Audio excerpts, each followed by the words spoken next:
பீக்கங்காய் கூட்டு 2 பீக்கங்காய், ஒரு தக்காளி, ஒரு வெங்காயம், 2 பச்சை மிளகாய், 4 பல்லு பூண்டு, ஒரு 3/4 சின்ன டம்ளர்ல 3/4 டம்ளர் துவரம் பருப்பு. பருப்பு ஒரு 3/4 டம்ளர் துவரம் பருப்பு மட்டும்தான் எடுத்திருக்கேன். இதில் பாதிக்கோ இல்லை கால்வாசி வந்து பாசிப்பருப்பு எடுத்துக்கலாம். நான் இன்னைக்கு துவரம் பருப்பு மட்டும்தான் எடுத்திருக்கேன். பச்சை மிளகாய் கீழி வச்சிருக்கேன், பூண்டு தட்டி வச்சிருக்கேன், வெங்காயம் கட் பண்ணிட்டேன், தக்காளி 8 கட் பண்ணியிருக்கேன். இது பீக்கங்காவை கட் பண்ணிட்டு சென்டர் போர்ஷன்லாம் எடுக்கக்கூடாது. அதனால கொஞ்சம் ஓரளவுக்கு பொடியாக கட் பண்ணி வச்சிருக்கேன். ரொம்ப பொடியாக இல்லை, ஓரளவுக்கு பொடியாக கட் பண்ணி வச்சிருக்கேன். இப்போ பார்த்துருவோம். அடுப்பு ஆன் பண்ணிடுவோம். சட்டி காயட்டும். சட்டி காஞ்சிடுச்சு. தேங்காய் எண்ணெய் முடிஞ்ச வரைக்கும் கூட்டுக்கு தேங்காய் எண்ணெய் கொஞ்சம் நல்லா இருக்கும். எண்ணெய் காயட்டும். எண்ணெய் காஞ்சிருக்கும். கடுகு, உளுத்தம் பருப்பு,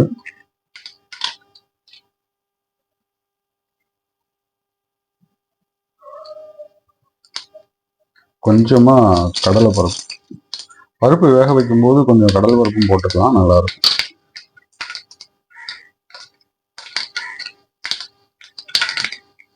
கருவேப்பிலை,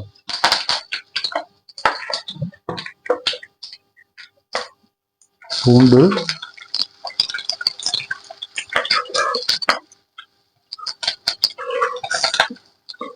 வெங்காயம், பச்சை மிளகாய். இது ஒரு 2 நிமிஷத்துக்கு வதக்கிக்குவோம். ரொம்பலாம் வதக்கணும்னு தேவையில்லை. இப்போ தக்காளி போட்டுட்டு இனியும் ஒரு 2 நிமிஷத்துக்கு ஹையில் வச்சு வதக்கிக்குவோம். ரொம்ப வதங்கணும்னு இல்லை. இப்போ வந்துட்டு பீக்கங்காயை போட்டுருவோம்.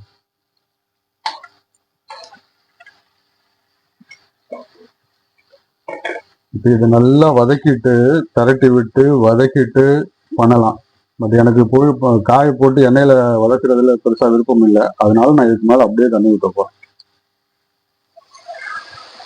கூட்டு கொஞ்சம் கட்டியா இருக்கணுன்றதுனால தண்ணி கொஞ்சமா ஊற்றிருக்கேன். இது வேகும்போது உங்களுக்கு கொஞ்சம் கரெக்டா இருக்கும். பருப்பையும் ஆட் பண்ணணும், அதனால இது கரெக்டா இருக்கும். கொஞ்சமா தண்ணி ஊற்றி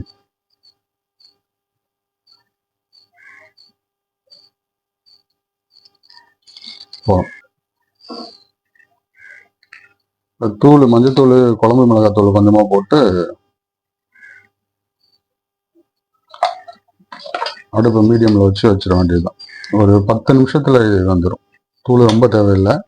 கூட்டு பச்சை மிளகாய் 2 போட்டிருக்கோம், அதனால குழம்பு மிளகாத்தூளே கொஞ்சமா போட்டா போதும். அவ்வளோதான். ஹையில் வச்சா கொதிக்க ஆரம்பிச்சிடும். கொதிக்க ஆரம்பிச்சதுக்கப்புறம் மீடியம்க்கு கீழே வச்சு ஒரு 10 நிமிஷம் மூடி வச்சா போதும். வெந்ததுக்கு அப்புறம் பருப்பு போட்டுடலாம். நம்ம ஏன்னா பருப்பு ஆல்ரெடி நல்லா வேக வச்சு வச்சாச்சு. இப்போ இதை மூடி வச்சிடும். கொதிக்க ஆரம்பிச்சதுக்கு அப்புறம் மூடி வச்சு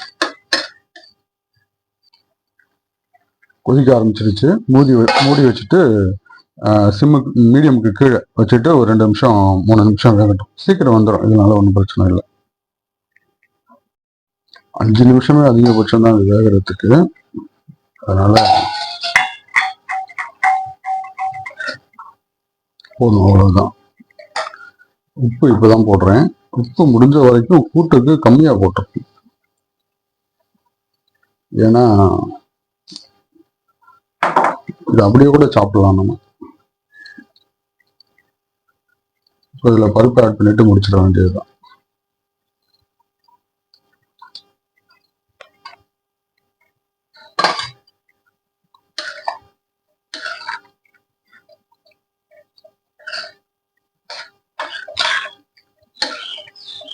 இது ஆறுனதுக்கு அப்புறம் கொஞ்சம் கட்டியாயிடும்.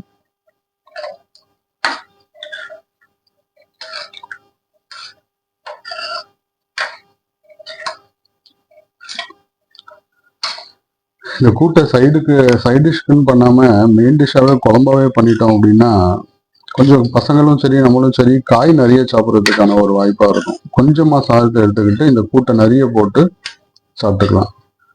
இல்ல துவரம் பருப்பு மட்டும்தான் நான் போட்டிருக்கேன், பாசிப்பருப்பு போடலை. பாதிக்கு பாதி பாசிப்பருப்பு போட்டும் பண்ணிக்கலாம். இதுல பருப்பை குறைச்சிட்டு கொஞ்சம் தேங்காயும் அரைச்சி ஊற்றிக்கலாம். ஒன்று. ரெண்டாவது, இது நான் குக்கரில் வைக்கல. குக்கரில் வச்சா என்ன ஆகும் அப்படின்னா, பருப்பு வேகிறதுக்கு எப்படியும் 3-4 விசில் வைப்போம். இது பீக்கங்காவோ பூசணிக்காவோ வேகிறதுக்கு பார்த்தீங்கன்னா 1 விசில் வச்சாலே போதும். பருப்போட போட்டு 3-4 விசில் வச்சோம்னா ரொம்ப கரைஞ்சிடும். டேஸ்ட் அந்த அளவுக்கு உங்களுக்கு தெரியாது. பீக்கங்காவோட டேஸ்ட்லாம் உங்களுக்கு அந்த அளவுக்கு தெரியாது. அதனால பருப்பை மட்டும் வேக வச்சுட்டு இதை தனியாக வைக்கிறது தான் நல்லது. இதுதான் ப்ரொசீஜரு. இது மேலே கொஞ்சோண்டு மல்லிக்கீரை நைஸாக கட் பண்ணி போட்டு முடிக்கணும்னா முடிச்சிடலாம். அவ்வளவுதான். முடிஞ்ச வரைக்கும் மிளகாத்தூள், குழம்பு மிளகாத்தூள் கம்மியாக போட்டு காரம் இல்லாமல் சாப்பிட்டா இது ரொம்ப நல்லா இருக்கும். ஓகே, அவ்வளோதான், முடிஞ்சிடுச்சு.